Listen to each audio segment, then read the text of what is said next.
Ever since Grace Church started streaming online, I don't have to go to church anymore. I can just stay home and literally just watch church from my chair. And I don't have to go through that stupid greeting. Go and find 3 people and give them a fist bump. How about I give myself a fist bump?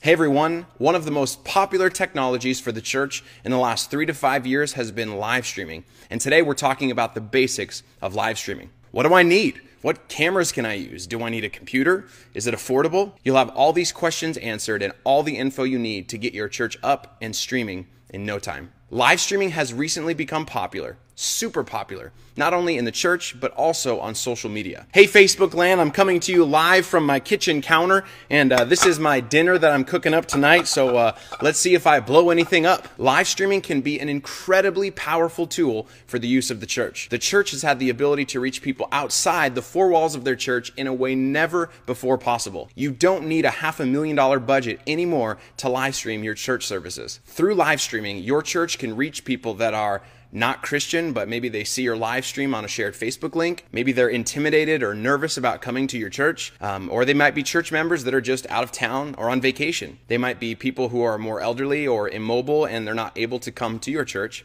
Or they could be people that are looking for a church online and come across your live stream. Now, I know what some of you church leaders out there are thinking, but Seth, if we put our services live online, won't people just stay home and watch at home online? Is that a possibility? Sure. But is that a reason to not utilize live streaming? No. In my experience, this has not been an issue with churches that I've worked with. We're going to break up this basic streaming video into 2 categories, equipment and service.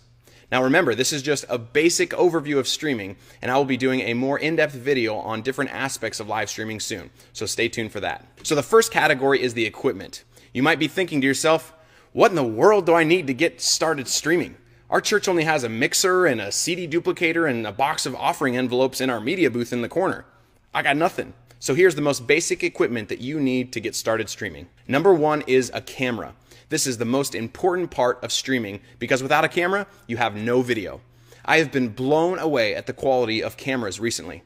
The camera that I'm filming on right now was used on eBay for about $1,200. You can get a camera for basic live streaming for anywhere from $100 to $200 all the way up to $2,000. I'm going to put some links in the description below for a good, better, best scenario for inexpensive cameras. So make sure to check that out after the end of this video.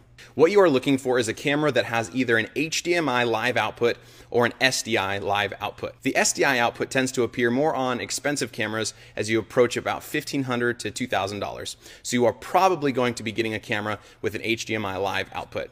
Now, most inexpensive cameras with this output will not have a full-sized HDMI out port on the camera, but they'll have some sort of like a mini or a micro HDMI port out of the camera. These cables normally come with the camera, but you can also buy them for very cheap on Amazon.com. This camera is an HF-R20 by Sony.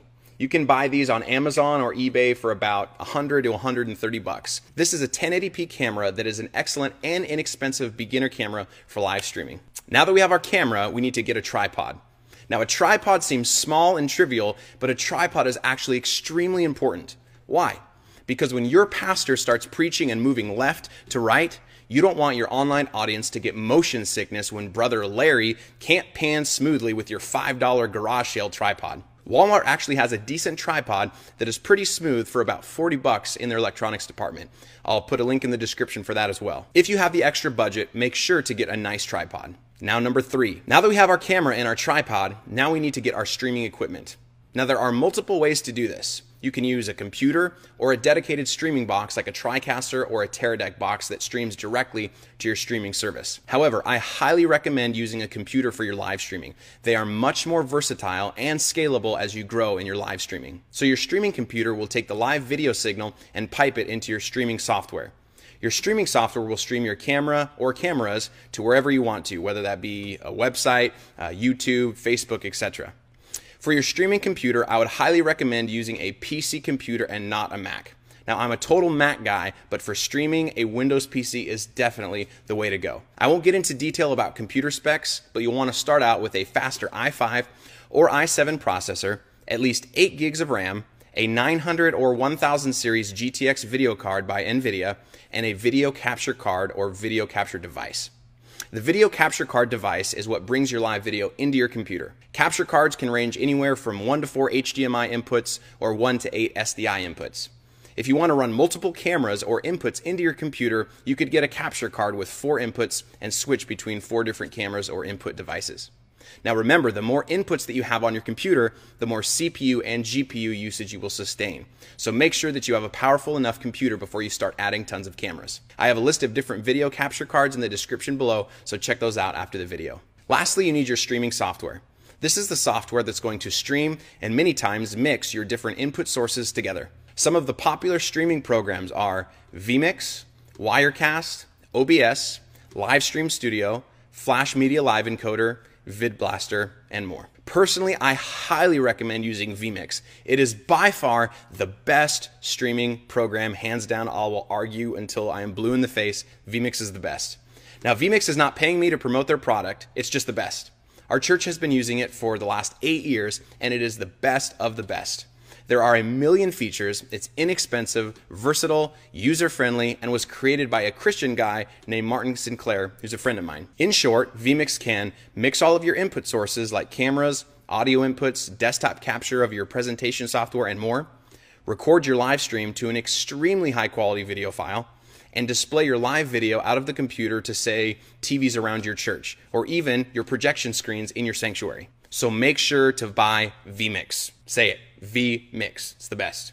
Now that you have your camera, tripod, computer, and software, now all you need is your streaming service. This is the service that takes your live video and makes it available all around the world to all of your devices. You can use either a free service like YouTube or Facebook, or you can pay for a CDN, which stands for Content Delivery Network. The pros of using YouTube or Facebook is that they are free and they are connected with users who are already using their website. They also transcode your video automatically to different qualities so people from varying connection speeds can watch. YouTube and Facebook also have built-in chat features that connects your users while they're watching, although there are solutions for using chat features while using a CDN as well. The con is that they typically limit the quality that you can stream and also have copyright algorithms that scan your audio for copywritten material. If you end up streaming any copywritten material in your audio feed, they will flag your video and remove it. An example of this is having pre- and post-service music. If you stream any sort of mainstream music playing in the background, YouTube and Facebook will detect it and pull the video down once you're done streaming. So that's a bummer. The pros of using a CDN is that you have full control over your video stream. You can set the video as high or as low quality as you like. You can customize the player, controls, add captions, use a whole host of other cool features that are not available with YouTube or Facebook. Now, the cons of using a CDN is that you have to do some more legwork, embedding, and setting up your player in your website. YouTube and Facebook are very plug and play, whereas a CDN has more variables in the setup. The other con of using a CDN is you typically have to pay money for these CDN services. But I'm sure that your church has a massive budget and money is never an issue at all, ever. So once you have your streaming service, they will provide you with an RTMP URL and a stream name. Here's an example Facebook stream with the RTMP information. Just plug in this information into your streaming software and hit go. You are now streaming live to Facebook. If you are using a CDN, you're now streaming live to your website, assuming you copy and pasted the code they sent you to embed it into your website. Now, I wanted to give a quick plug for my company called the Cloud Media Group.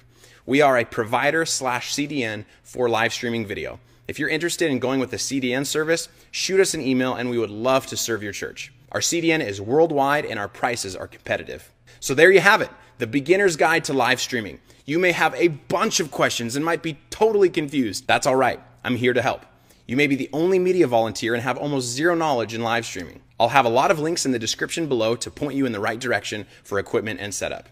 I'll also answer any questions that you have if you leave them in the comment section below. I'll also link in the description some reference systems to build so you know all the exact parts to buy to put together your streaming PC. Thanks so much for watching. If you liked this video, go ahead and hit that like button down there and hit subscribe. We'll see you next time, and until then, happy live streaming.